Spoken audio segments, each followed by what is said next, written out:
Morning mga kamudra, habang tayo nagkakape at kumakain ng zumang. Yan, zumang. Gawa tayo ng langka. Langka jelly. Ayan. Para kasi sobra naman itong hinog na ito, ilulutuin natin with sugar para di siya masira. Mag-isa lang kasi ako dito, hindi ko naman kaya ubusin ito,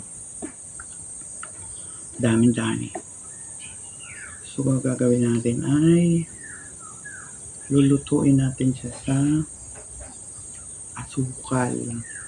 Ayan, para maging ano siya, matamis at saka pwede natin kainin, ma-preserve ba. Yan, ito ang ating suman. Suman, gawa ko kagabi ng suman. Nag-crave ako ng suman.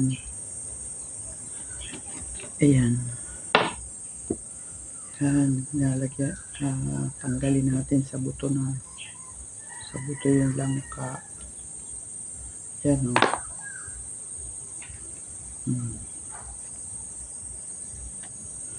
Tapos, itong buto naman ay lulutuin natin yan.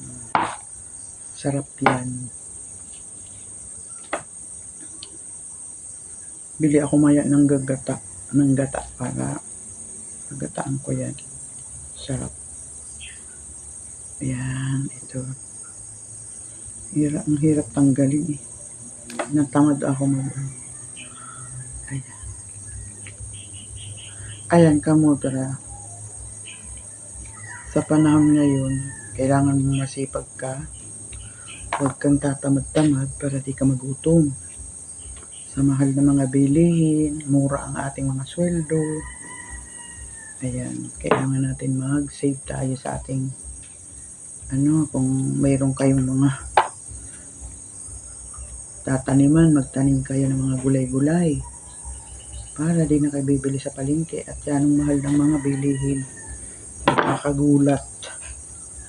Ayan, ito, tapos ito, pataba natin ito dahil marami tayong mga gulay. Ito yan sa bakura natin. Gagawin natin siyang pataba. Yan.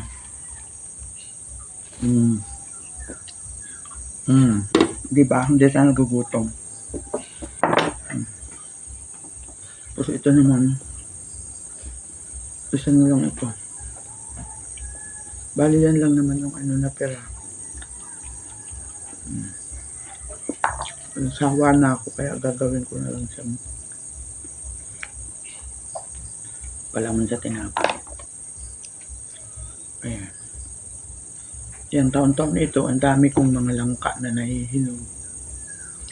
Yung iba, pinamimigay ko. Yung iba, ginagawa kong ganito. Kasi pag pinagbili mo, gusto nang nabili, ay hihingiin na lang. Mga walang hiya ba. Di sila marunong magtanim, pero galing nila tumawad. Di nila alam kung paano pagtanim, na napakahirap magtanim. Ayan, kung di mo siya, buti itong mga prutas na ito ay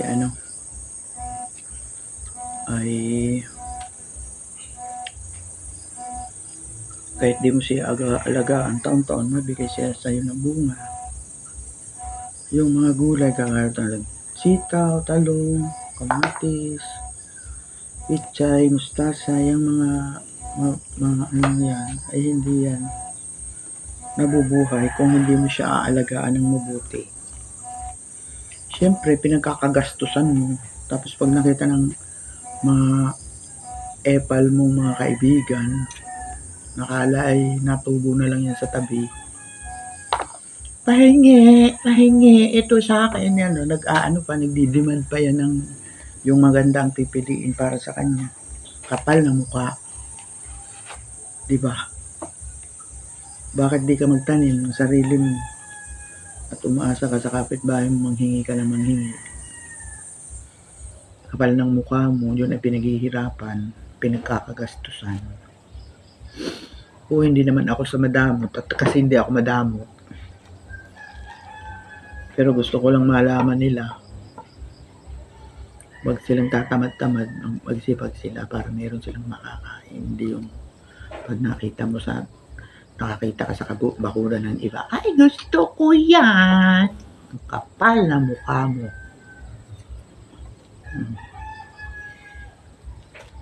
Gusto mo, hindi ka marunong magtanim. Yan.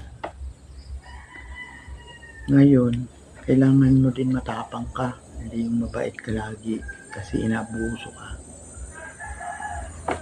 Ang dami mga taong mga opportunista. Pag mabait ka, lukuhin ka, paasahin ka ng kung ano, bubula-bulahin ka, ganyan. Kasi mayroon siyang intention para sa'yo. Ganun ang mga tao. Pag-aaksayan ka ba ng panahon niya kung wala sa'yong mahihita ba? Yan yung mga kaibigan ng mga mga walang kwenta. Ano mga kamodra? Real talk lang yan mga kamodra. Subukan nyo. Mga kaibigan nyo. Na yung damay na damay ka sa lahat ng bagay. Pag ikaw ang nawalan, naku, manda ka. Nawawala silang lahat. Nasubukan ko. Kaya ngayon, ginagawa ko,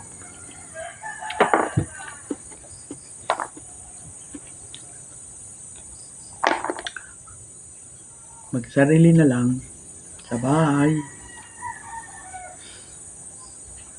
Yan, mag-vlog. Kasi dito mo lang masasabi yung iyong nararamdaman. Sabihin mo sa kaibigan mo at isumpa ka. Dito sa cellphone, hindi ka isusumpa. Diba? Minsan nakakasakit din ng damdamin. Hindi lang nga minsan talagang nakakapangsisi. Yung mga taong mga oportunista. Yan, habang tayo nagkakape, kwentuhan muna tayo sa mga buhay-buhay natin. Siyempre, masaya na si Modra ngayon. At nabawasan ang ating mga problema sa buhay. At sana hindi na sila bumalik uli ng mga problema sila at tuloy-tuloy ng ating move on na tayo. Move on and then ganito. At luto-luto tayo. Pag may lulutuin, mga kamodra.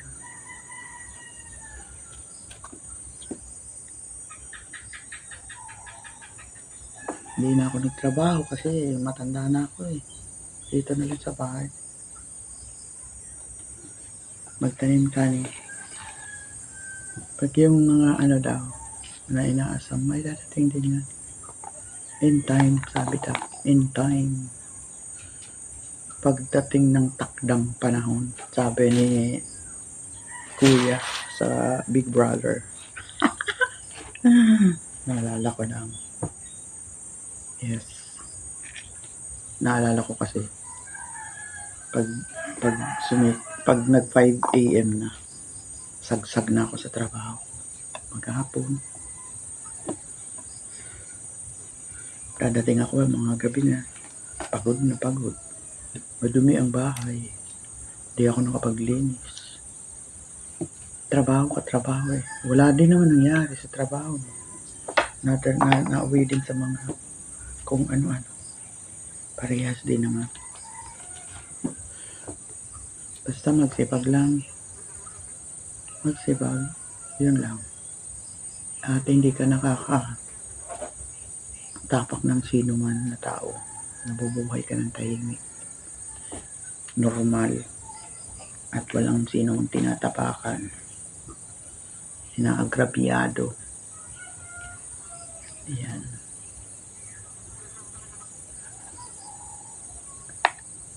Magandang buhay yan.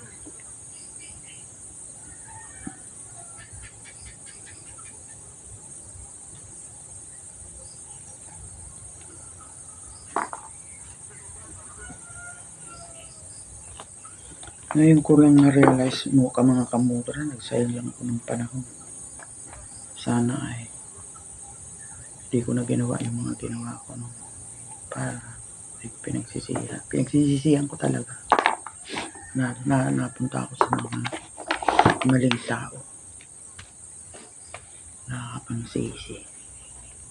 Mga taong mapagsamantala. Kailangan ka lang dahil mayroon silang kailangan sa iyo. Pagkatapos, wala na. Nakakalungkot. Dahil ikaw, wala kang hinangad kundi ang tumulong sa iba.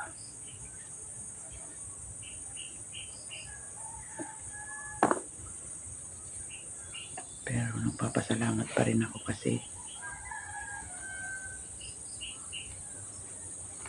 hindi ako tumagal sa ganung sitwasyon. Na-realize ko yung mga sinabi ng aking asawa. Kaya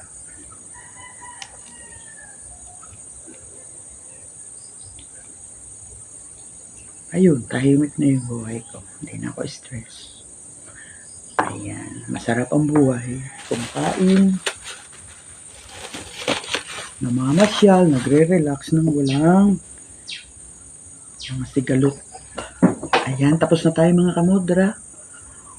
Kain tayo, yung sarap ng langka.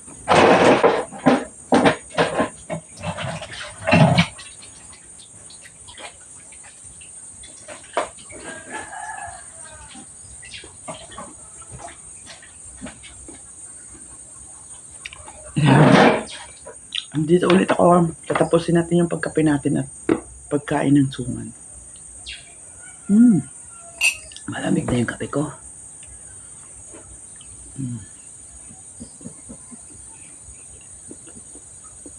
Gusto ko magluto ng laing.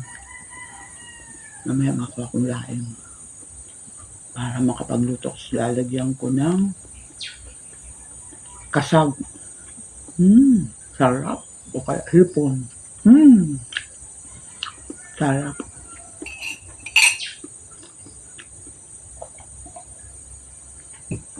Tapos na naman ang diet ko nito.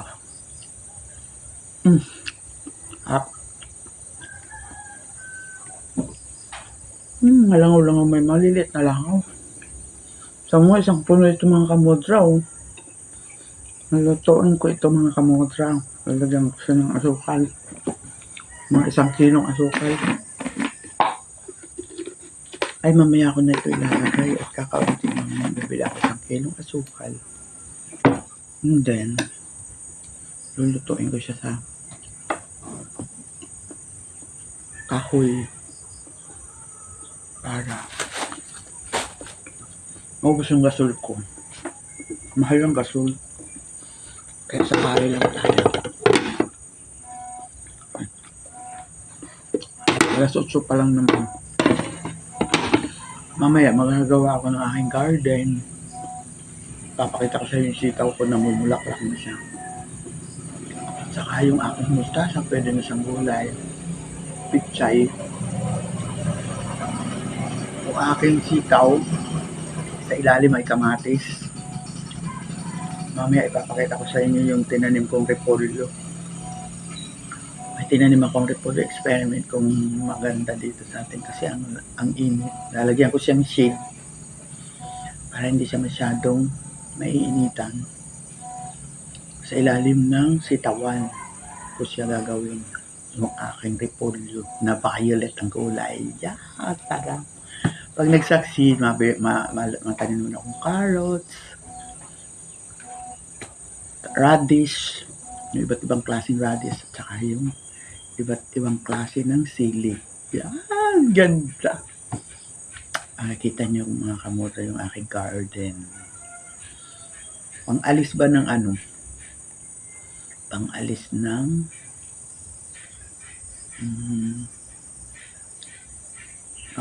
ng init, pang-alis ng mga iniisip na mga negatibong pag-iisip. Maghapon ka ba naman dito kamudol, mag-isa ka lang, wala na akong kasama kasi yung asawa ko malayo, nagtataksi. Minsan lang yung umuwi. Yung 3 kong anak, yung isa may asawa, ay 4. Yung mga anak ko, may asawa ng 2. Yung 2 wala. Yung isa nasa Manila, yung isa nag-aaral. Yun, pinapasyalan na lang ako ng aking apo. Ayan. Nakakainip parang ang isang araw, isang taon. Kaya binubus ko yung aking oras dun sa paggagamas, paglilinis ng aking yung aking garden na maganda. Siyempre, may hinintay ng grasya, hinintay natin yung grasya natin. Kung kailan sana ibigay na ni Lord para matapos ang ating mga problema. And then, yun, simpleng buhay, maganda. Ito may in-experiment ako. Ito, ang experiment ko ay itong pandan. Kasi, kumuha ko ng pandan dun sa kapitbahay namin. Ay naputol ko ba siya ng dito sa walang ugat.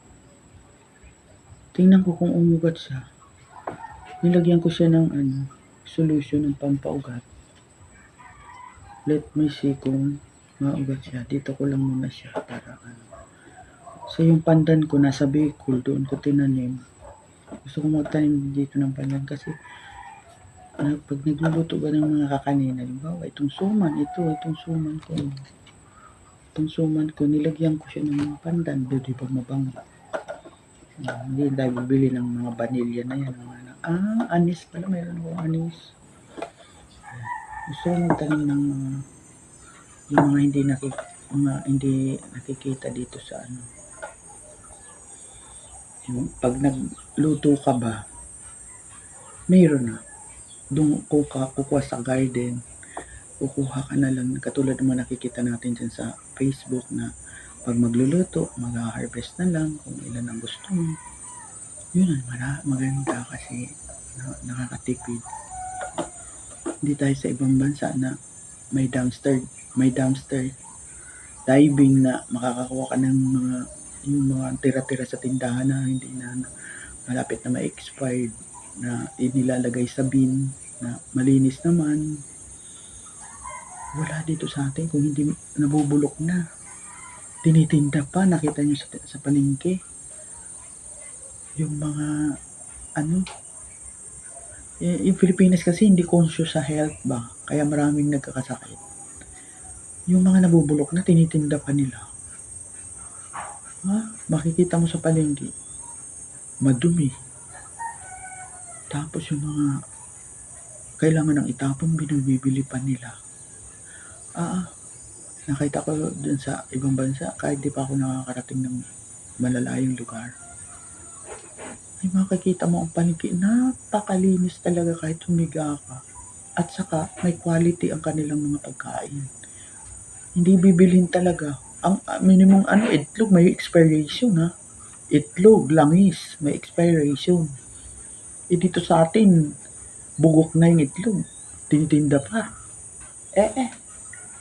Grabe sa Pilipinas talaga. Dapat yun ang mawala sa atin, yung mga bagay na hindi na dapat kainin, itapon na. Maging yung quality control ba sa pagkain, kahit hindi na sa iba. Yung pagkain, talagang makikita mo sa palengke, yan ang dumi sa palengke. Yung mga dumi nila nandun sa tabi-tabi. Nakakatamad. Ako bilang Pilipino, yun ang aking comment sa mga Pilipino na may mga negosyante napakaburara. Grabe. Pag hindi na dapat ipagbili, hindi na tinatapon na yun at ilagay sa bin ba, gawing compost. Katulad sa ibang bansa, segregated ang lahat ng bagay. Yung mga iko-compost, may compost. At yun, pag kinompost, binibili. Binibili din naman yun nila. Sila din na nabili. O bibili nila, tapos gagamitin sa pagtatanim. Yun. Ganda talaga. Sana yun ang ma-adapt natin para lesser ang ating mga sakit. Kasi hindi na dapat kainin, kinakain pa eh. At saka maging di ka naman masipag. Kahit may trabaho ka, sa tabi ng bahay mo, maglinis ka. Huwag kang mag-asa sa iyong katulong. Posible namang wala na tayong pahinga. Wala na tayong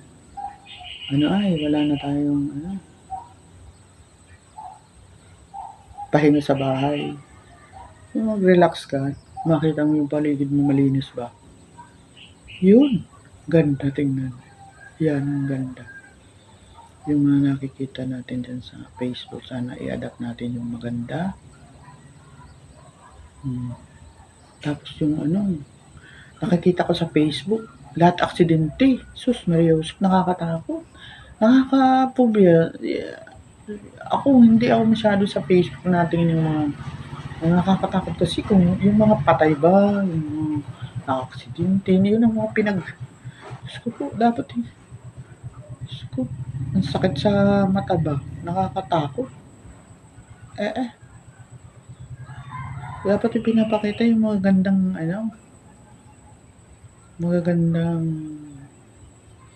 pa yan nagba-viral pa yan. Grabe. Dapat yung magagandang resulta na maging maganda yung paligid ba. Inspirational ba. Yung maging inspired ka, pagising mo, ay, ito gagawin ko kasi maganda pala ito. Para pag nakita mo yung aksidente dito, aksidente doon, ay, Diyos ko, sakit sa ulo. Umaga pa lang, masakit na yung ulo mo. Kasi, makikita mo yung mga dugo-dugoan, putulan pa, walang mata, parang yung puso mo, tibok-tibok ng puso, ay bilis-bilis kasi natatakot ka lumabas. Baka ikaw, sa susunod, ikaw naman ang ma-aksidente, tsaka, sunod-sunod bang mga aksidente. Yan, Diyos ko po, Lord, tulungan sana naman tayo ng Diyos. Mawala yung mga ganyan sa atin.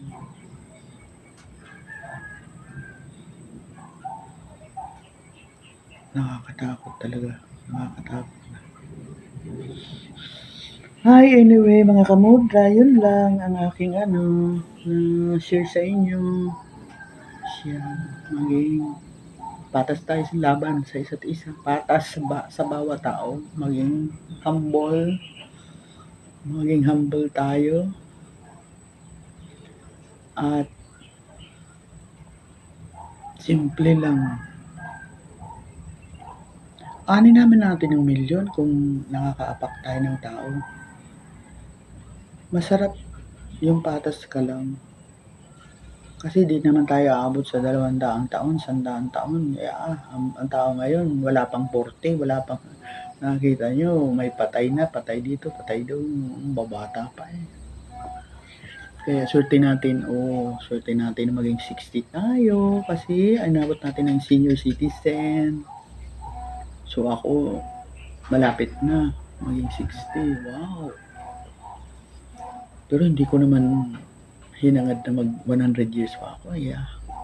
Siguro wala nang kabuluhan ng buhay natin pag hindi na tayo makalakad, magpaaruga pa tayo sa iba. Masaya na. Tapos enjoy life kasi maiksi lang ang buhay natin. Enjoy natin lahat ng oras. Ayan. Stay kind. Simple.